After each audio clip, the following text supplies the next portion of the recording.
Hello ladies and gentlemen, I am the Grand Cat, and in today's video we have Zane, or the evil version of Zane, using the Cyberdark style against Crowler. Both of them have 2 starships and both starships are on the line. So one of these players will be eliminated after this event. After this what? Why did I go to 3-9? We go on minus 1,000? There you go. I think so. Equals. Okay, and we are about to begin. Yep. And I shall now continue the story of Kochi the Deathless from the previous video. Don't want to say anything, just point. Okay. Yeah, I'm first. Okay, Wyvern is going to be first. So where were we? Oh yeah, so he went to the Baba Yaga, and the Baba Yaga was all like, "Oh, you must get my horses back into the stable." And the Baba Yaga deliberately lets all the horses out and says, "Ha ha ha! You'll never catch them." But when Ivan was on his way to the Baba Yaga, he'd run out of food and he was starving, and he saw this bird and he was like, that would make a tasty meal. And the bird's mother's like, "No, do not eat my offspring. If you do, if you don't eat my offspring, then I shall owe you a favor." And he's like, "Oh, all right." And then later he comes across like a tiger. It's like a baby tiger, and he's like, that baby tiger would be delicious. The other 2 back in my deck plus 1 card from my Okay. So basically, he reveals 3. You choose one at random. Okay. Yes. Is it at random? It does say at random. Yeah. So. Very good. These and So he ends up not eating the baby tiger because the mother says, "Oh, if you don't eat my cub, then I will owe you a favor." And then there's another creature that he comes across and he thinks about eating it, and the mother's like, "No, don't eat my children, and if you don't, then I will owe you a favor." And then the Baba Yaga, she lets the horses out, and then the bird gets them all, I think it's a crow or something, gets all the horses back into the stable. And then the Baba Yaga's like, "What? How did you do that?" And the horses are like, "Oh, it's not our fault, we were getting chased by birds." And she's like, "Then I shall cast a spell or whatever to make sure the birds don't chase the horses." And then she lets the horses go again, and then he gets the horses back in the stable with the help of the tiger, and then the horses escape again, and then they end up getting brought back in, I think, by a wolf or something. It is something or other. Both of them and 1 card in your hand. So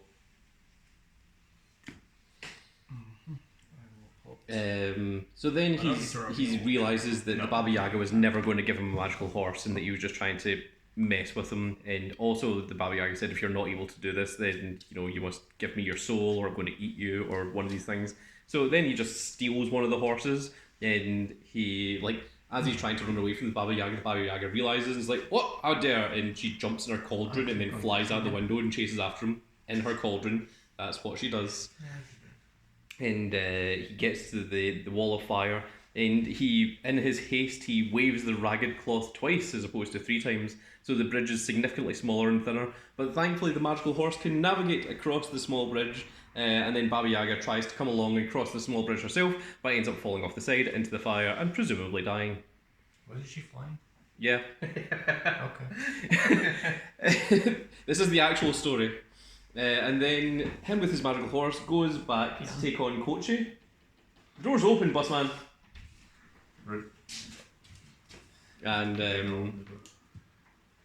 so he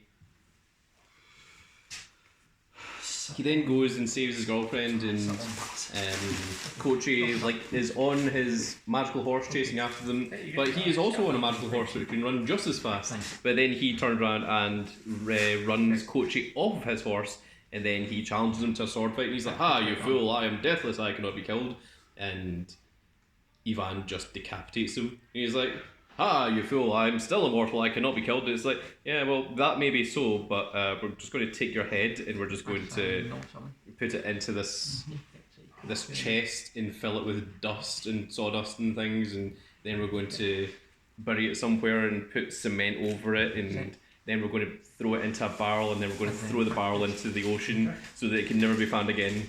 And the whole thing is that, well, I mean, he is immortal, but he's taken care of, but maybe at some point and someday, Kochi the Deathless will return when someone else uncovers his head.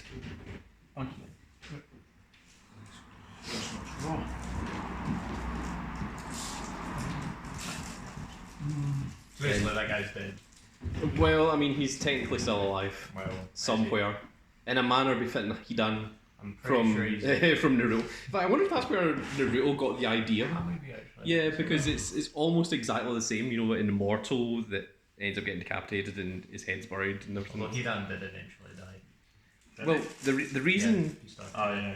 right. So the He reason started why it. is Hidan says that he needed to like self-crucify himself daily in order to keep his god appeased, in order to maintain his immortality. So the second that he couldn't start crucifying himself, he should have eventually lost his immortality. And also, in filler Naruto, we do see him get resurrected, which doesn't make any sense. Also, doesn't that imply that Jashin is just real? Yeah, that Jasin is just an It's actual just a literal god. god. Yeah. And it's Other than those- never brought up again.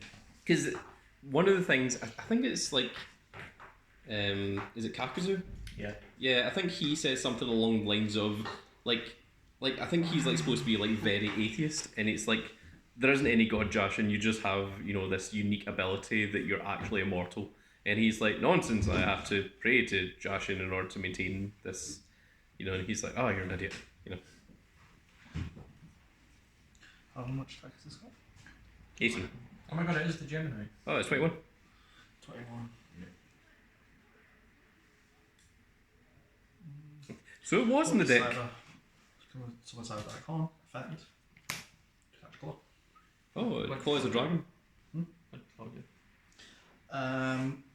Claw during. If this card is sent to the graveyard while equipped to a monster, you can target one side of that monster from your graveyard out of your hand. You can use each of these following effects of Cyber Dark Claw once per turn. I can discard the card, add one Cyber Dark spell or trap card to my deck from my deck to my hand. Or if during damage calculations, if a monster equipped with this card battles, I can send one monster from my extra deck to my graveyard. Cyber Dark Horn. If this card is normal summon, target one level 3 or lower dragon monster from your graveyard, equip it to the dragon. Equip that dragon monster to How this dare card. someone spook me while I'm recording? Gain attack equal to the original attack of the monster equipped to it. If this card battles a defense position monster, inflict piercing damage. And if this card is destroyed, would be destroyed by battle, I can destroy Claw instead. Which other decks? Right, battle phase. Yeah. Pop, pop. Just like that. Deployed. Here, guitar. Get down my page. Can claw, add claw. There's nothing saying it can't. Add spell traps. Yeah, it is a spell trap, so. No, it's like, Yeah. it's specifically the first effect. If this card is sent to the graveyard while equipped to a monster, you can target one side of that monster in your graveyard, add it to your hand. Oh, sure, yeah, you can do that. So, can Claw Yeah. target Claw? Yeah. Yeah. It's in the graveyard. You add it back. Yeah, I guess. Bring it up. Anyway, do you have the out to not die? Would you like to cut his deck anyway? Excellent question. Do I just die here? Also, your attack still continues, I think. Does it? Right? Just a spell and trap that was destroyed. So I'm guessing he said Cyber Dark attack. Oh no, into- you did that at the beginning of battle phase, never mind. Right, okay, so it's the beginning of battle phase. Backwards, or you wouldn't get the thing. Like, Yeah. That thing I've more worried about. Yeah. That's So, write it down, please. That's still on 9,000. I think. I don't know. I don't think I can. Also, there were the monsters in the field changed, so a replay would have occurred anyway. Okay. So if he wanted, he would have chosen not to declare the attack. Pass, I guess. Sure. Not fun.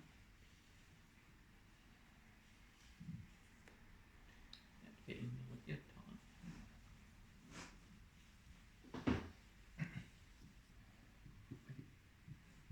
Have value. 800. Mm-hmm. Would you like the normal summon in Yugioh Knight? Yeah, okay. No, I was talking about the one on field, I but think what you he had meant the was to second one. Gemini something, but I know exactly what you meant, but I'll do the other one. Fair enough. Fair enough, you do you. Some of the nation, yeah. He did.